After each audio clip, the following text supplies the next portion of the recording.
ติศาสตร์ริมหาดบางแสน80 ปียังคงอยู่สุดคลาสสิก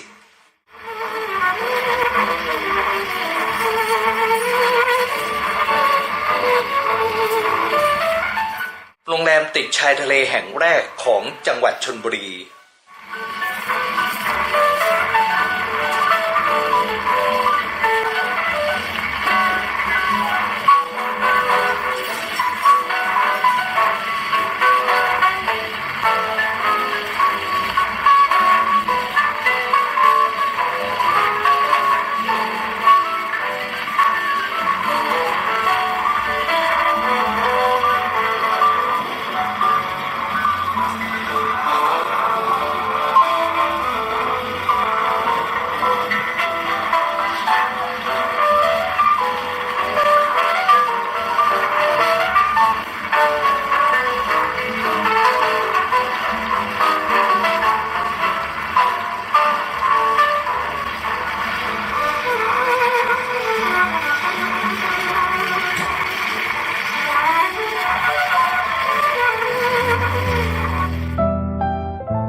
ขอต้อนรับสู่โรงแรม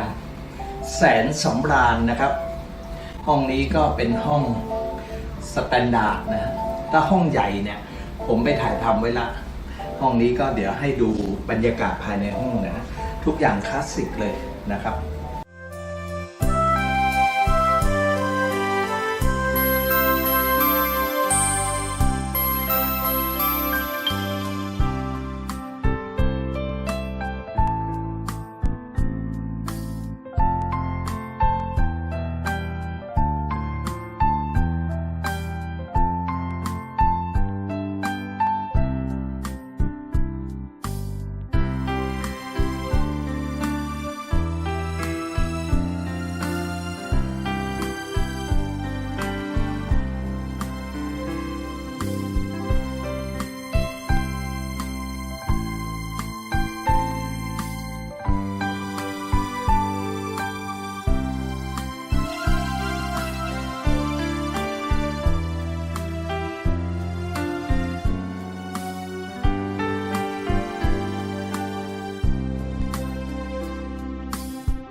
รงแรมแสนสำราญปีพศ 2487 นะครับนับจากวันนั้นถึงวันนี้ 81 ปีนะครับในเมืองชนเนี่ยโรงแรมเก่าแก่ที่สุดเนี่ยจะอยู่ในตัวเมืองนะครับน่าจะเป็นโรงแรมโชคสะอาดนะฮะจะเกิดก่อนที่นี่เกิดปี 2487 แต่โรงแรมโชคสะอาดเนี่ยโรงแรมโชคสะอาดเนี่ยเขาปี 2484 เนี่ยเขามีแล้วนะครับพลนิกรกิมหนวนนะเขาเคยมาเที่ยวชลบุรีในปี 2484 นะครับในหนังสือสามเกลอกล่าวถึงโรงแรมโชคสะอาดไว้นะครับเพราะนั้นเกิดก่อนโรงแรมนี้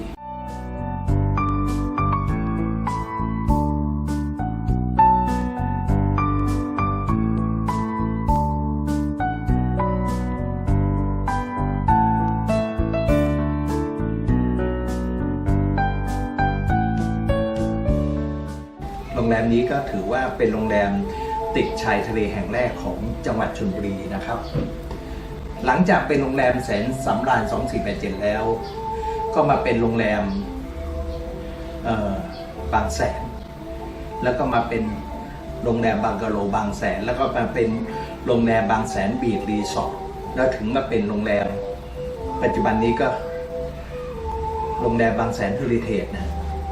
ก็เดี๋ยวเราไปชมรายละเอียดของโรงแรมนี้กันนะครับเชิญเลยครับ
homelandchonburi.com ศูนย์รวมบ้านมือสองคุณภาพแห่งแรกของจังหวัดชลบุรีค้นหาบ้านและที่ดินจังหวัดชลบุรีได้ที่ www.homelandchonburi.com และ www.chonproperty.com